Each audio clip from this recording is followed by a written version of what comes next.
Hello, we're back. Hey! It's been months and months, but we're finally back here to watch some really bad / mediocre / maybe good movies. I think every generation gets its Three Musketeers.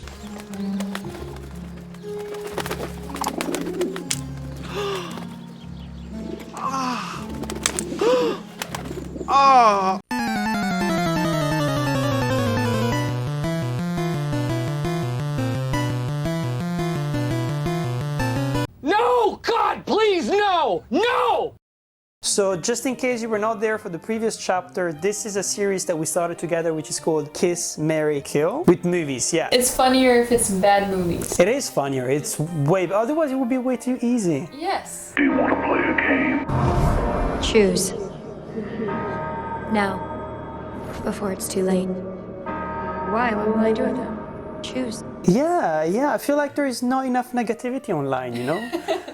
Last time we were focusing on like dystopian young adult movies, so we watched Mortal Instruments, Divergent, Maze Runner, and The Maze Runner. Yeah, that was a really fun video. It was one of the longest videos I've ever shot and we've ever shot as well, of course. You have a great face. You should see my nipples. I'm excited to. And today we're doing something quite weird as well. We're looking at bad period action dramas. You know, there is that weird trend where like they do period dramas that have been adapted like 10 or 15 times or whatever the hell. Try to modernize them, but badly. Yeah, they try to modernize it, but so badly, like you have no idea what was going on through people's minds. They were basically just like, oh, we need to reuse this IP, but we want to make it modern, we want to make it young for the young people who go to the cinema these days. But they just came up with the weirdest ideas ever. The first one is gonna be the Three Musketeers. We've decided that basically we're gonna do them like in chronological order. Then we're doing Robin Hood, 2017, I think. And then we're doing, which is the third one? King Arthur. King Arthur, Legend of the Sword. The last one, King Arthur, Legend of the Sword, sounds like a Zelda title.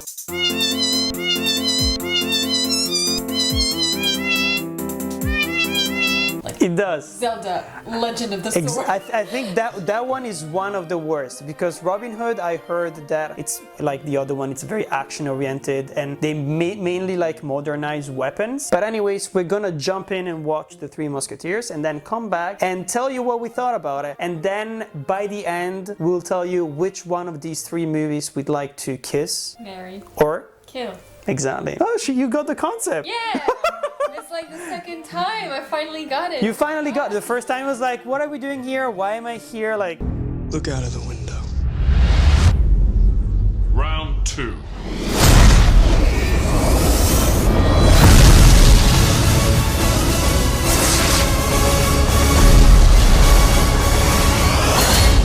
It's not as bad as Mortal Instruments. no, nothing is as bad as Mortal Instruments, I think. Just because Mortal Instruments, yeah, the screenwriting is also bad, so you can't give anything to it. While the Three Musketeers, well, as you said, because let's say you're more of an expert than me, just because you saw a very recent adaptation. Yes, I don't remember who directed it. Do you know? French guy. I don't know. Yes. French guy.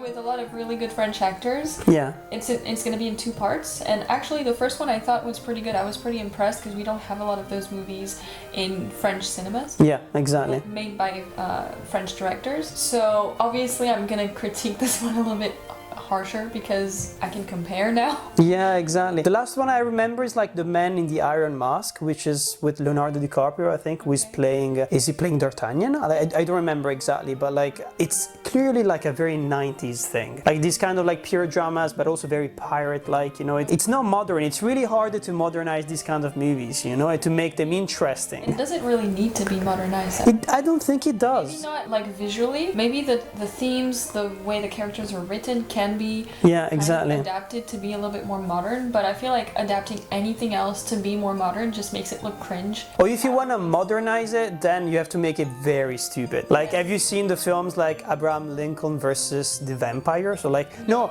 Abraham Lincoln Vampire Hunter.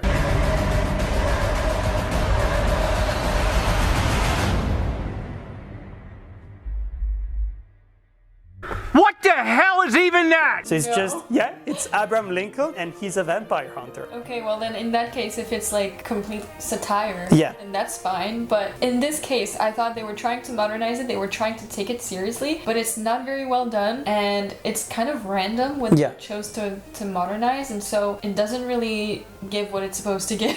No, and the worst thing is that the production design is actually quite good. The costumes are quite good. It's just that there are so many things that just don't work. Yeah. Whether you look at the action sequences or whether you look at people's performances, or sometimes it's just the blending of CGI and practical effects.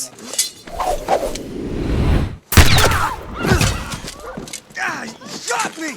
Yeah, no shit, Sherlock. Okay, so what were the biggest problems in this movie, according to you? Well, one of the biggest problems for me that really bothers me is the fact that they were trying to stick too close to the original concept, but at the same time, as you said, they were modernizing things that didn't need to be modernized, like the weapons. There was someone who had a meeting in Hollywood that was like, okay, let's do this, the exact same, but with like Gatling guns, with like incredibly complicated like bombs, gadgets, it's like James Bond style. And of course, because you cannot like unsee this, there is a fucking flying ship in this movie.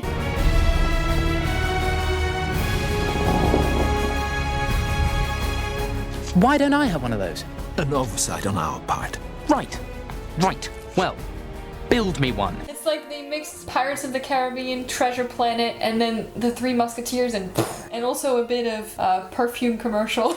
Yeah, oh my god, there are so many scenes that are just like, What is that for? what is that for? Like all of the scenes with Milla Jovovich, basically. Like this movie was directed by her husband. I actually don't know if they're still married, but like Paul W.S. Anderson, they made most of the like Resident Evil movies. So it makes a lot of sense that they just wrote a lot of action scenes for her because she's... But you can tell the action scenes were made to make her look pretty. Yeah, of course, You know? 100%, yeah. And it's like, as a woman, I watched that, I'm like, yeah, can we move on now? Yeah, I've seen 100%. she's pretty. Can we move on to the next scene? Because what the fuck is that? Yeah, I mean, she's pretty, she's perfect. Like, as in, like, most of the characters are perfect. That's Yes. one of the main things I think we can critique as well. Yes, there's no blood, or very little. Yeah. It's hard to take it seriously when there's action scenes and people are supposed to be dying and there's not a drop of blood, okay? Yeah. So- Or even like the moments where, for example, like when the Three Musketeers plus D'Artagnan, they're fighting versus like 100 men. Yes. They're clearly killing them, and then they go to the king and they're like, and the king is actually happy, like, oh, you killed all my men, oh, that's so much fun. Yay. Even if he's 14 or like whatever, I'm pretty sure that he'd be like, why did you kill all my men? That's so weird. That's so random. That's suspicious. That's weird. But also his advisor is like, you should punish them, and then instead he's like, let's reward you. Let's give you some new clothes. And So weird. I don't know if that's in the actual novel because I've never read it, but even so, like that's something you could modernize then to just give it a little bit of a different spin. I mean, maybe it was the goal, just to make it look like the one who's actually leading the country is the advisor. Yeah, of course. But that's the common knowledge, you know, like, Yeah. of course, if you've got like a child who is like the emperor or the king, they're gonna be portrayed as stupid. But like, I have this thing, for example, for period dramas where I'm like, everyone was stupid. Everyone. Like, even if you were like really high up, for example, like it is being proven that, for example, even the aristocracy, sometimes there were people who didn't know how to read because they thought like, why waste time on reading when you can have other people read for you, you know? So like, imagine what it is like we'd have people like that who are like ruling a country and stuff like that. Another problem with this movie is the terrible writing for the characters. There's no character arc. Yeah. There's no development. So they start from point A, they are still at point A, and the end, in terms of their personality, what they learned, especially D'Artagnan. I don't know how to say that with...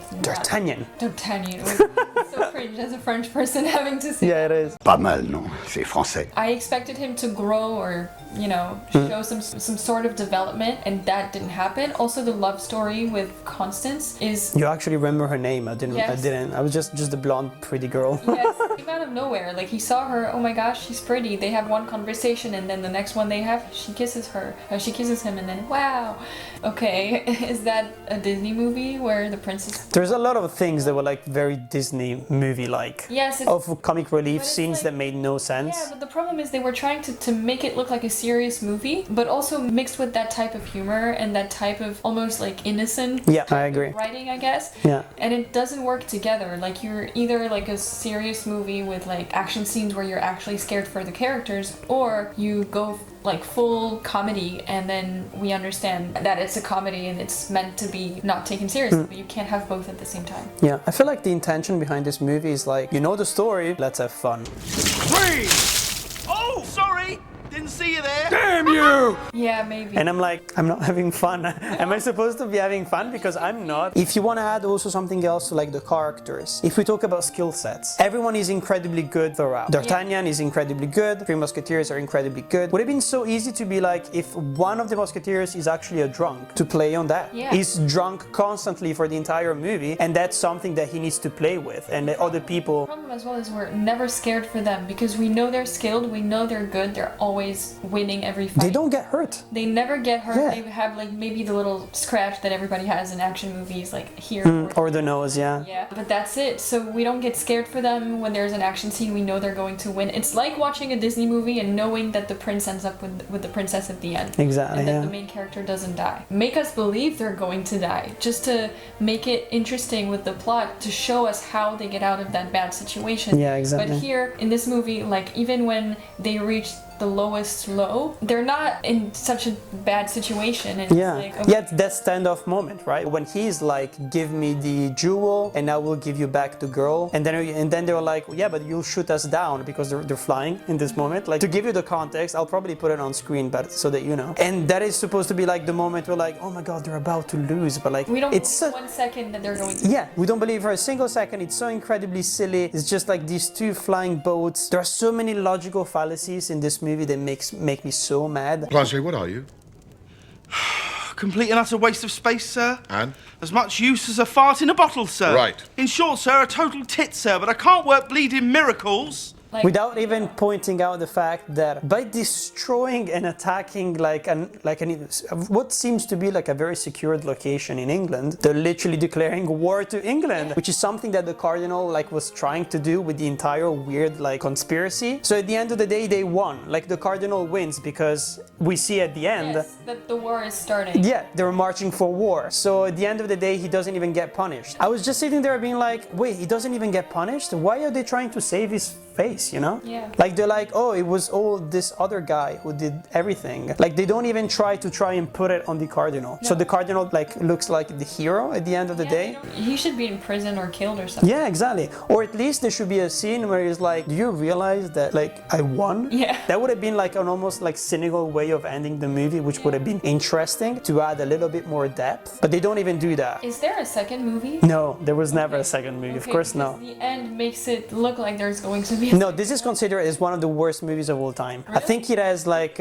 maybe like 15% on Rotten Tomatoes or something like that. I think it was a box office bomb as well. Nobody went to watch it. What rating do you want to give to this movie? What did we give to Mortal Instruments?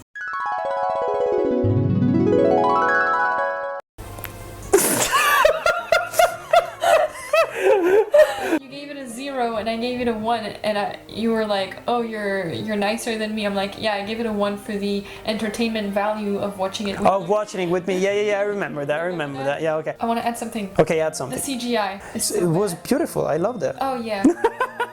Masterpiece. Masterpiece, yeah. Better this than is Avatar 2. Yeah, there's honestly, if this came out at the same time, I'd be like, the boats, the flying boats, I love them. Flying boats falling on Notre Dame de Paris. Yeah, and not crashing it to the ground. Yes, no, because no they're fire, nothing. It's just sitting there like a sandwich on top of each other. Uh-oh, stinky poop. Poopies, funny poopies, la la la la. 3, 2, 1. 3. Okay. Oh, okay, wow. Okay, we agree. You're harsher than me, but I don't know why I said 3. Should I have said 2? Oh, it's over 10, of course, right? Yeah. Okay, then yeah, 3 is good. I guess I gave 3 for the costumes, the fact it doesn't look too terrible. Yeah, for the effort. I will give it to the effort the acting as well. Is fine. So yeah, it's not that terrible, but I wouldn't watch it again. I would never watch it again. I would never. This is the perfect movie, but like you end up being on your phone for the entire of it. The last movie I watched before this was Spider-Man Across the Spider-Verse. Oh, that's yeah. I mean, this one is better. Yeah, the CGI specifically. Yeah.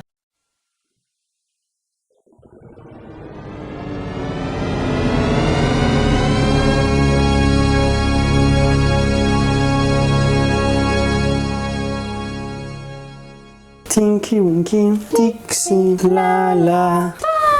Teletubbies, Teletubbies.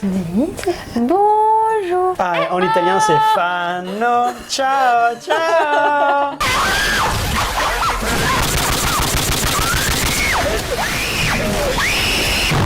So that was much better, right? Yes. It was much better. You wanted the prophecy. This is your prophecy. The man who pulled sword from stone. Behold, you're born king.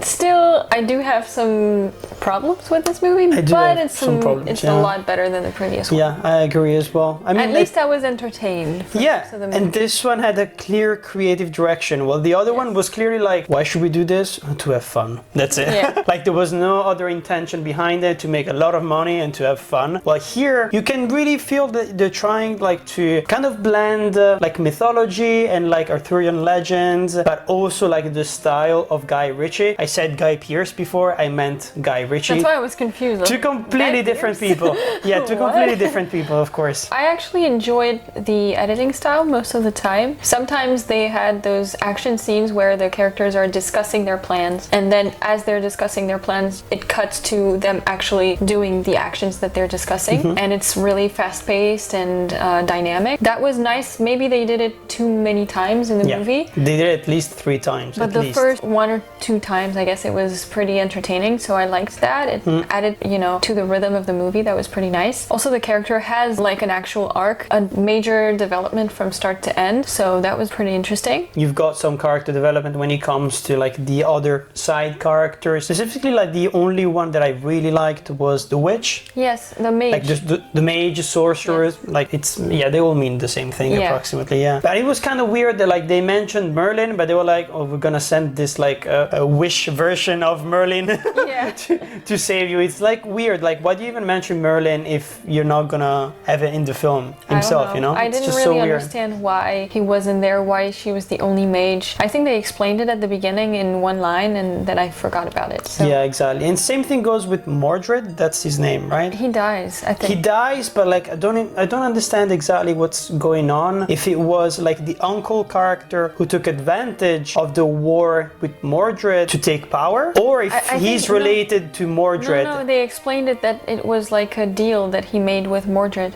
But then he died anyways. Yeah, well, I think the king killed him. Okay, Mordred. okay, fair enough. Okay. So that's why. But at first there was like the secret deal between, I don't even know the king. The king's name?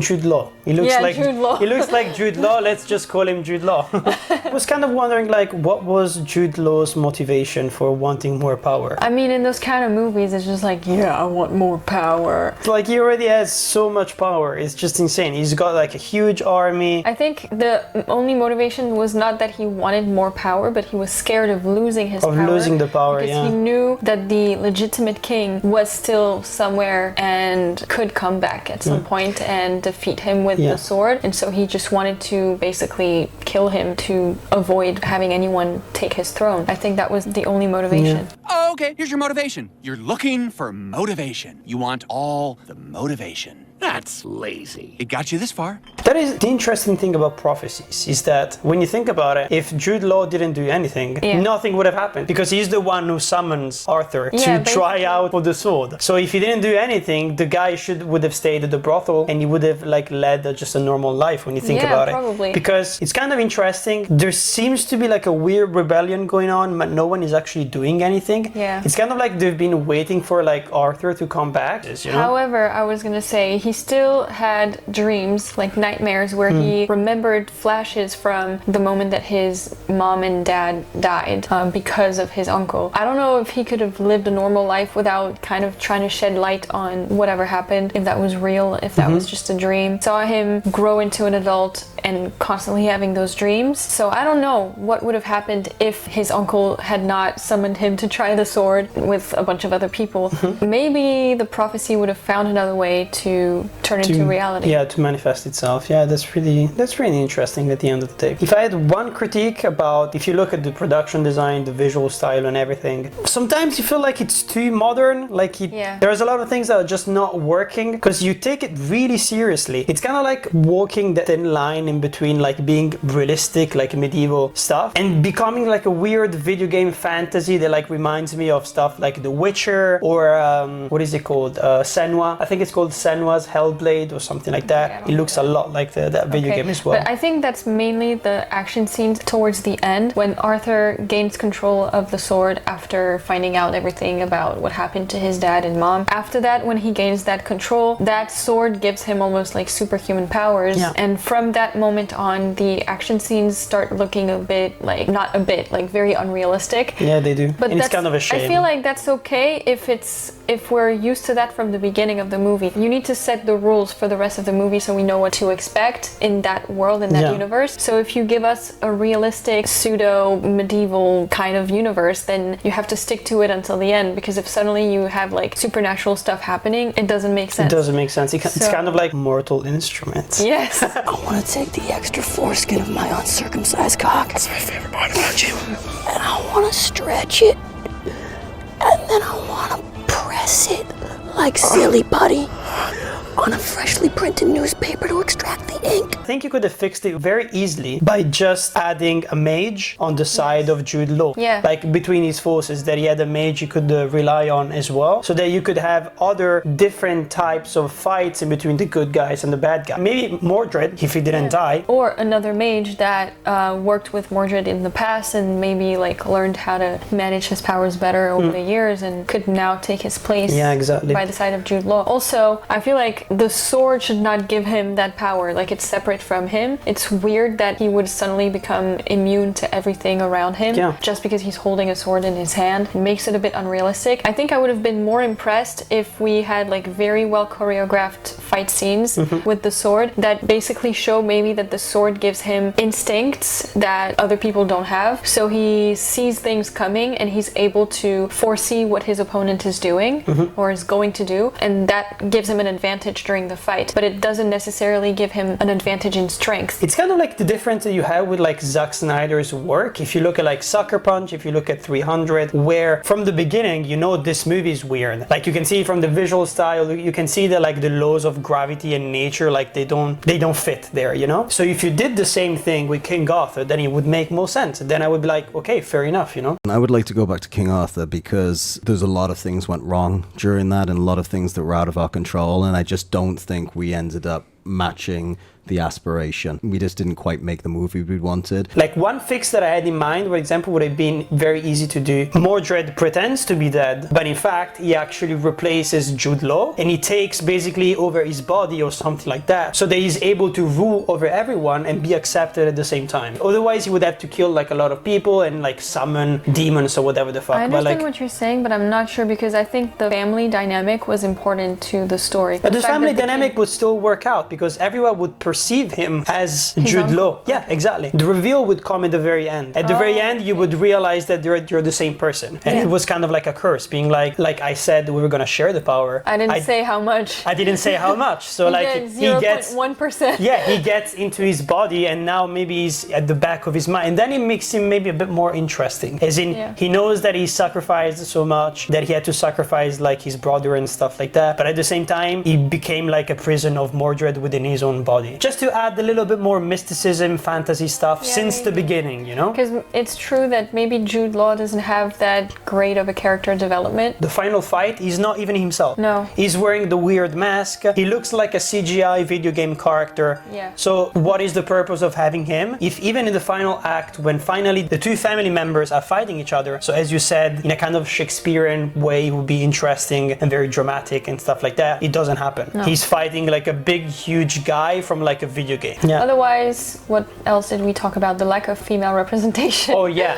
I mean, they were there. It's just they didn't talk at all. Yeah. Like even if you compare it to the Three Musketeers that we saw before, at least like the women talked and had conversations about other stuff than the power and the prophecy and Arthur and stuff like that. There was just the mage that had a role to play, but every other female character was just there for decoration, basically. Yeah, but we also didn't explore her backstory at all. No. She didn't say where she came from. She didn't say why Merlin chose her instead of being himself, like there. But the good thing is that when it comes to the magic system, her powers have limitations, which is good. I really liked her power, even though I still don't understand the whole big snake attacking everyone and kind of like almost completely obliterating the need of starting up a rebellion. If you could have just sent in like a huge snake to kill everyone, why wouldn't you do that since the beginning? Yeah, I don't know. Because at first her powers made sense. She was just taking control of existing animals. Exactly. But suddenly she was able to summon this gigantic snake that just destroys everything and like, okay, so now you can create animals and also take control of them? That's weird. Well, it's a bit of a shame. I hate when like you have magicians / mages or whatever that can just break the universe basically. Yeah. And you could have fixed that if she had someone to fight against. One thing that like bothered me a little bit is just the Guy Ritchie style sometimes. It felt like it didn't belong there. And you could really tell that he was trying to make like one of those like English like crime dramas, but in a like King Arthur way. Hold up, back up. Are you sure you didn't see someone else before you saw George? Only not. We saw Mike. What, Mike? Mike the spy kosher Mike. Which Mike? Oh, you're giving me a headache. I get that it's original, it's kind of interesting, but also it really takes you out of the movie. One thing that takes us out, and I talked about it, it's the fact that the A-list stars, so most of the main characters, they just look like themselves. Yeah. Jude Law looks like an old version of Jude Law who's like losing his hair. Charlie Hunnam, he just looks like himself with like gel. A very modern hairstyle with like shaved on the sides, on the side, slick back with gel. I mean, he could just get out of his costume and go party the same day and nobody would say make anything. no difference, yeah. So I had a problem with that. One thing I just thought about, I think there's a bit of a lack of emotion in that movie in the sense that he has this very traumatic past about losing his family. He grew up not really knowing his real identity, and when he finds out, we kind of see him struggling to see the memories, but we don't see him struggling so much to accept it. And he's never vulnerable. He's never seen as being vulnerable, having a hard time with his feelings or expressing his feelings. We don't see people being vulnerable with each other. It's I just agree. like It's strong men fighting to defend. It's very toxic masculinity, yeah. It reminds me of the scene of like the famous Lady in the Lake kind of thing that they wanted desperately to adapt within the mythology of this film, which makes no sense at all. They're like running away because they killed one of their own and the child is really sad and he's sad as well, as Arthur is sad, and all of a sudden he's like throwing away the sword and then he's running around the woods crying and then he falls in mud and he is covered in mud and then he puts his hand through mud and he meets the lady in the water who gives him back the sword and she's like, you gotta keep fighting, boy, keep fighting, stop crying. So he gets the sword back and the guys on the horses are like, why the fuck are you on the floor? They literally look at him being like, what are you doing? You're so weird. Just get back on the horse and let's go save the world or whatever. I mean, this is one of those movies where he wants to desperately look cool. Yeah. I mean, there is literally a scene where like the old king throws up the like sword up in the sky to literally impale himself and become stone and then drop to the bottom of the lake.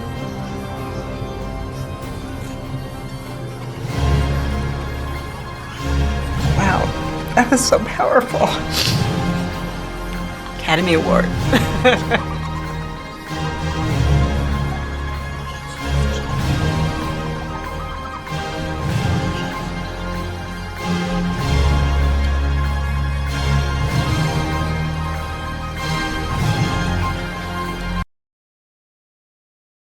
I love this. This is my favorite part. You don't see it coming. It's really great.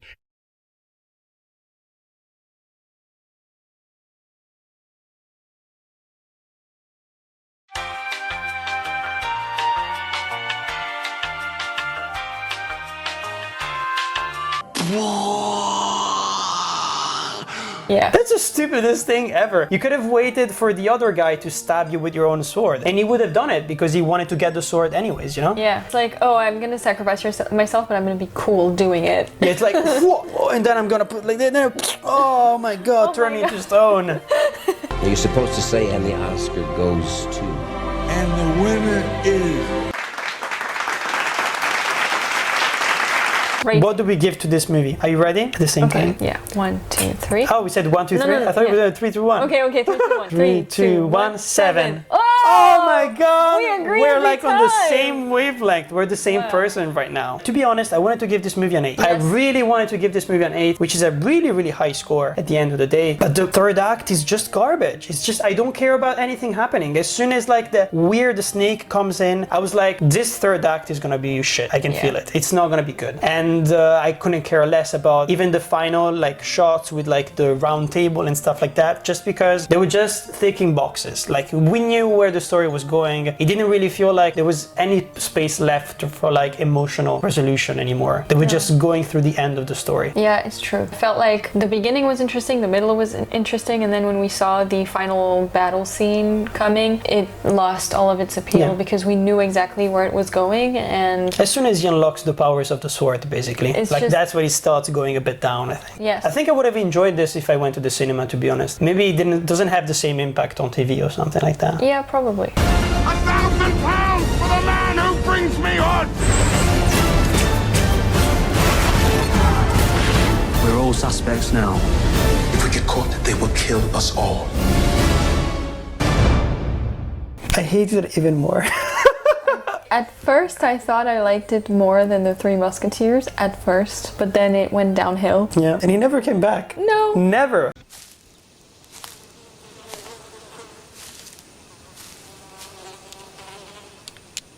That is one big pile of shit. It just keeps getting boring, like more and more. And also, the costumes are so confusing. I've never seen such a like, what's the opposite of consistency? Inconsistency? Inconsistency? I've never seen such an inconsistency costume-wise in the history of filmmaking. Because they're talking about the Crusades at the beginning. Yeah, which it's the third crusade, which started in 1189, I think. Something like that. So, Middle Ages. And super Middle Ages. Yeah. It's not even close to like Renaissance, like Italian Not Renaissance or whatever. So I was expecting that kind of, costume design to fit into that timeline. And then we get leather jackets and like almost like trench coats. Yeah. And then Marianne is wearing this velvet red dress. And she was just servicing the male gaze for the entire movie. Also, when like Robin Hood is training with John at the beginning, they're wearing like, what is it called? Like, it's like the sports t-shirts. Yeah, the compression t-shirts that you wear like when you go to the gym, which so when do I not first exist saw that, at I was all. like, that's not the right. What time is that supposed to take place in? I almost thought that like they just forgot to do CGI on top of the clothes or something like that. Yeah. It feels like you're watching an unfinished movie. Yes. Like they were supposed to put like a different coat of paint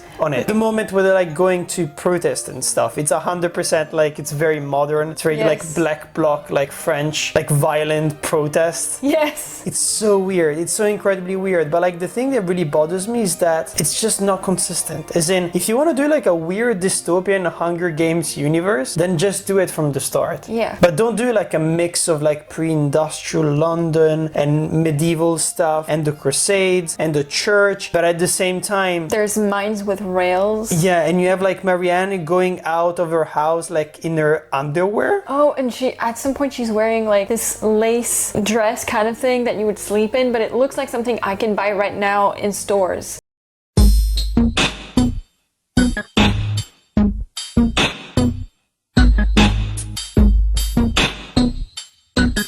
At the very beginning, there's the voiceover. I think it's Robin Hood talking, I think it's and him, he's yeah. like, "I can't tell you what year it was because I don't remember myself." I get it because I don't know get it either.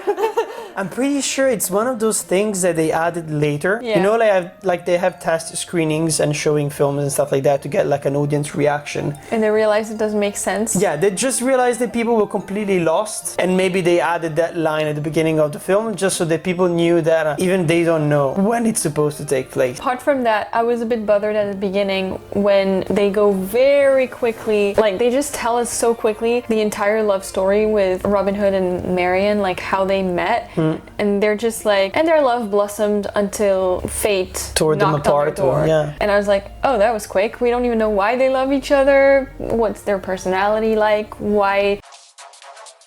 How did they get to know each other? We don't know any of that. We just see them meet, and then Robin Hood thinks she's pretty, and next thing you know, they've been dating for a while, and now he's being drafted to go to the Crusades. To go to war, to go to the Crusades, and the entire Crusade part, so incredibly stupid. It is literally shot like a Call of Duty game. It feels like we're in Afghanistan. Yes. Just the way that people, like the archers, go around the map. Archery. The map. Archers would not think like that. Like archers do not go around. Yeah, do not go around a like city you would like with that. A gun like that. Exactly. Waiting for people to come at you or like to appear all of the sudden like snipers on top of buildings and stuff. Also, they had this weird like machine with like the like a Gatling gun, like a weird arrow Gatling gun. Yeah. Yes. Which made no sense at all. Because how do you aim with that thing if you're just like... They made it look specifically like mechanical, as in like it was not 100% automatic. It was clearly semi-automatic. But the thing is, he's going so fast and he has to reload every single time. There is no way you'd be able to go that fast and aim at the same time. Yeah. I hated the fact that like Jamie Foxx is in this movie and he just speaks with like a normal English accent or like American accent or whatever you want to call it. It makes no sense at all. Especially because he has a very clearly like Arab sounding name as well. And they're like, just gonna call you John, okay? No, actually he tells... I know. He gives him permission to call him John. Otherwise it would have been kind of racist. Yes, of course. But we know that the people writing this film, they wanted to make that joke. Doesn't make sense. Like they could have just had a war happen in I don't know, the Netherlands or something. Yeah, that's very true. It would have been exactly the same. Just talk about a fake war. If this is like a fake universe with a weird timeline, just don't talk about a real war that happened where we can place it in time, because it makes it difficult to understand. And that way you wouldn't need to have Arab names with English-speaking characters. So, I would tell you what year it was, but I can't actually remember. I could bore you with the history, but you wouldn't listen. What I can tell you is that this is the story of a thief. Swiper, no swiping! Oh man. The thing is, also when you put the Crusades up, you start talking about like holy wars and like colonization and like massacres that the church has done. And that's glossed over. So. And that doesn't fit in a Robin Hood movie. It's just not part of the lore and of the story. It's not the message either. Yeah, it's not the message either. Like the sort of like communist message starts appearing towards like when he starts becoming Robin Hood, basically. Yes. Also, shall we talk about the fact that he goes through an entire like bow and arrow tutorial? Yeah. Even though he's clearly like a really good bowman from the start. Please. I said shoot me. Too slow.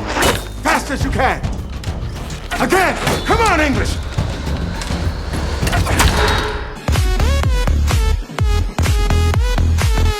I mean, we can see him getting better and stuff like that when he's at war. So it makes no sense for him to learn it all over again. I would understand if he was a shitty archer to begin with, but he came back from 4 years at war using a bow and arrows every single day.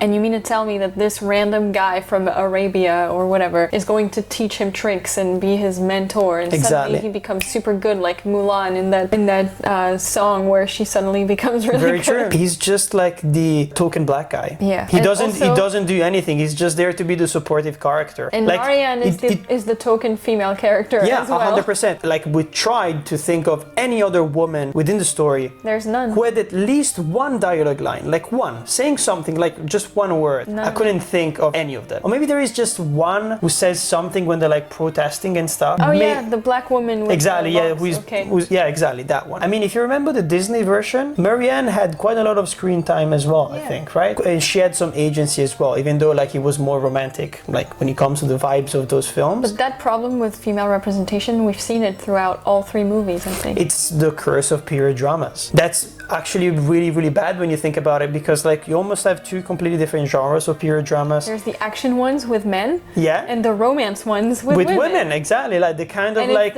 Jane Austen, like Pride and Prejudice things. And it's always the noble women. Yeah, exactly. It's always the noble women. It's not like women from just normal people, you know? Because even if you think about like good action period dramas, Gladiator, Troy, Alexander, it's the men. The men are the main characters in those ones, and the women are always the love interest. Yes, or they're just here to kind of give purpose to the male characters in some way. And it's kind of sad because, like, if you look at theater, for example, there is a lot of plays which star mostly women. Yeah. If you think about, like, Electra. Classic tragedies. Yeah, classic Greek tragedies. Yeah, of course. With really strong female characters. Specifically, like, there's a lot about tragedies and prophecies.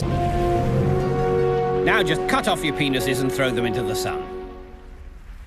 Okie dokie. I see Mortaniel wants to go first. Not true. Do I just leave the sword wherever? Is there a sword bin? What are you saying? You don't want to cut Listen, off... guys, can we not... But most people in these movies are well-groomed and it makes no sense. Also, Marianne is always has perfect makeup. Oh, that and really pisses me off. The Hollywood curls. Glowy hair, yeah. You're working in the mines in a velvet dress with perfect blowout with a Dyson Airwrap. Yeah, exactly. And you've got the pretty little eyeliner. Plus, I'm sorry, she's the lunch lady. Yes. She's literally the lunch lady. And she goes around like being like, oh, everybody knows me. I'm like, what? Yeah. Is it because you're the only woman at the mine or something like that? Also, like the first scene was she's like reintroduced. She's like the only woman who's like only person actually who is smiling and like being happy. Yeah. And the shots that we saw just before was of like men in the mines like working their ass off and just literally dying. And then we see this angelic shot of her. Yeah, exactly. Where she's like serving people and she's like, in this ray of so light. Much fun. I like the villain. I really like Ben Mendelsohn as the villain. I think he worked quite well. I actually think that they give an interesting backstory and they just left it up there and they never addressed it at all. Like Robin Hood actually pushes it back against him at the end. He's like, dude, they literally like abused him as a child and teenager. That's not a funny joke. No. Like he makes a funny remark at the end and I'm like, it's not funny. You're just using his trauma against him. I mean, yeah, okay, exactly. He's a mean guy, but they had the tools to make him an interesting character, but they didn't really push it as much as they could have. Exactly. I'll take the commoners for everything they've got, from their piss pots to their pocket coins. And when that is done, I will burn their shit slums to the ground.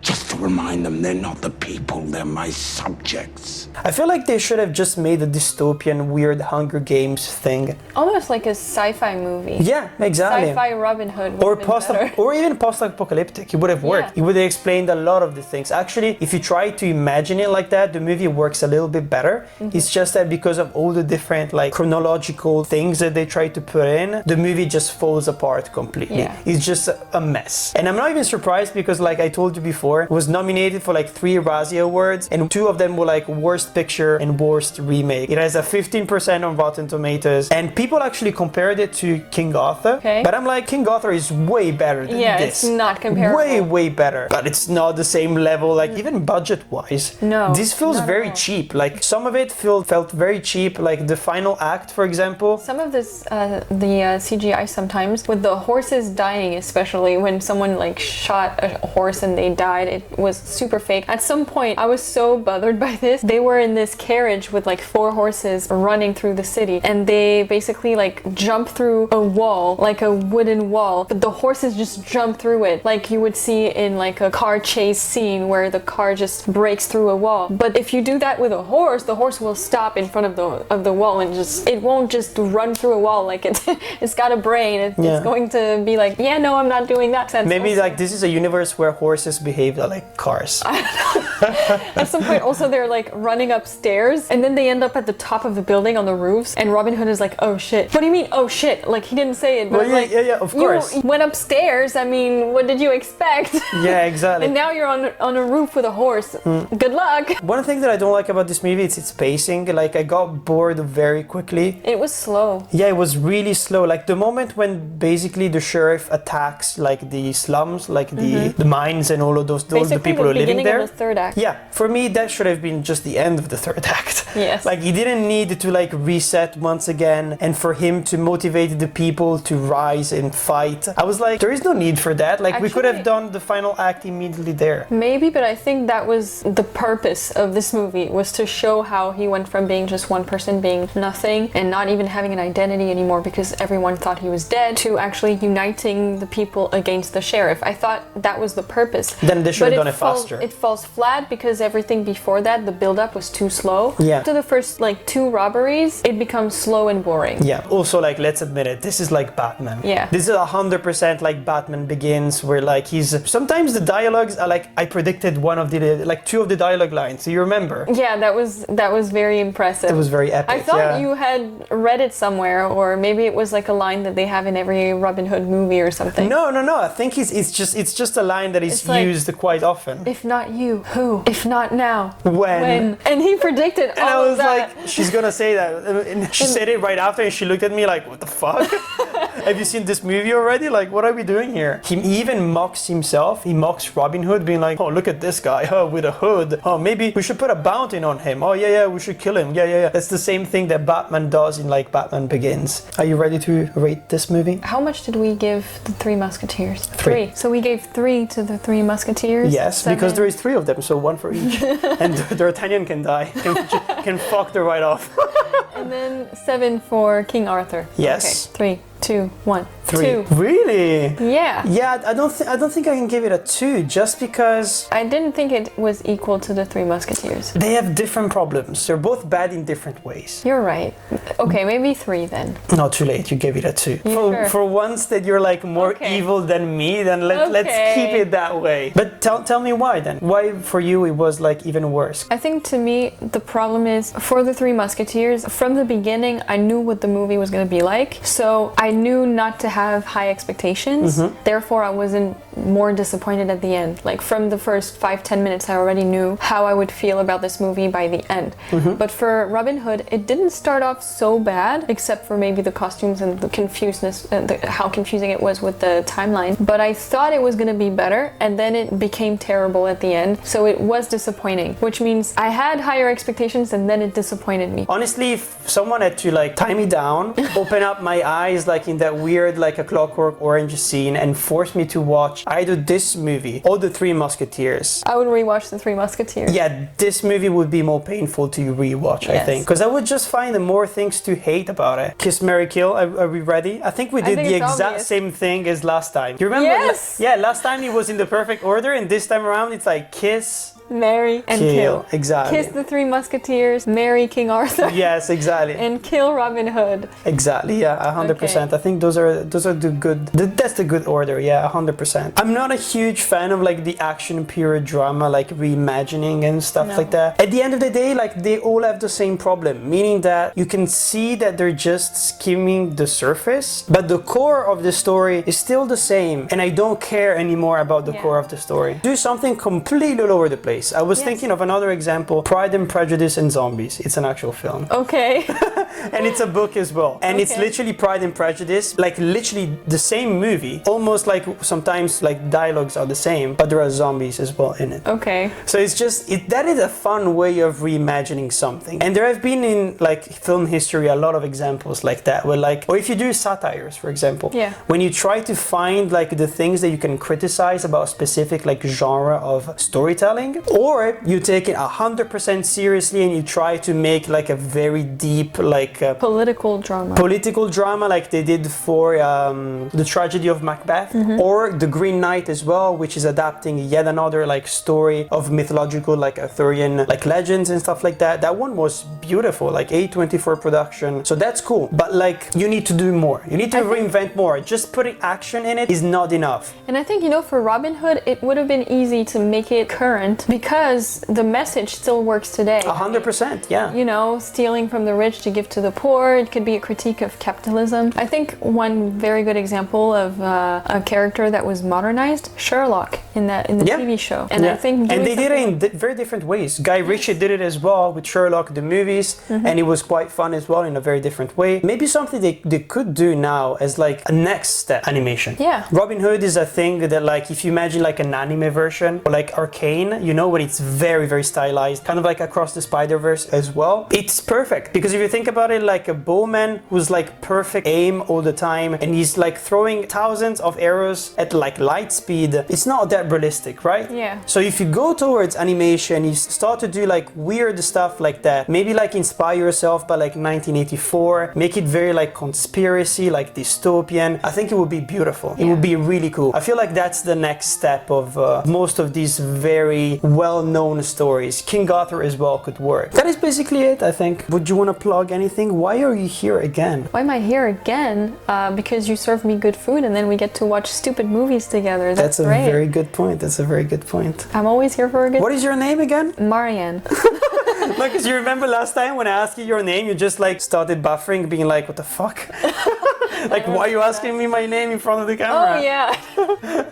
I'm Zoe, by the way. There. Now you know who she is once again. Anyways, I hope you enjoyed this video. Let us know down in the comments what you thought of these films. If you enjoyed them back then, if you enjoyed them again in a different ways today. And if you like this series as well, if you have any other ideas of weird movies we'd have to like kiss, marry, or kill. I still think we need to do the Barbie movies. We could do the Barbie movies at some point, but like it would be really hard to do a selection because there is so many of them. I would help you because I've seen a lot of them. So I'll pick the least terrible and we'll watch them. We could do the most terrible as well. I completely forgot to do this part here, but as you can see, there is a lot of stuff here on my channel. Here at the bottom, I'm gonna be putting all different thumbnails of other videos that you might enjoy if you like this one. And here at the top, you will see a little preview of what we're looking at for next week. I hope you had a good time. Don't forget to like and subscribe. Every single like that you drop will be another arrow going into the head of yet another weird medieval guy. Can I count on you? Because I feel like there's a lot of people dropping dead in these movies, right? By arrows or swords, magic, wands, or whatever the fuck. But yeah, let's just narrow it down to arrows killing people, because it's always fun to see them killing people. That's the point of most of these movies. Very true. So many people dying. I'm Patrick. I'm Zoe. And this is Torn Apart.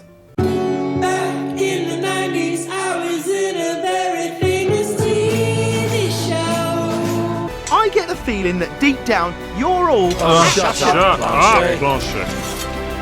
Yeah, of course. Da da da da da da da da da. Da da da da da da da da da da da da da da da da.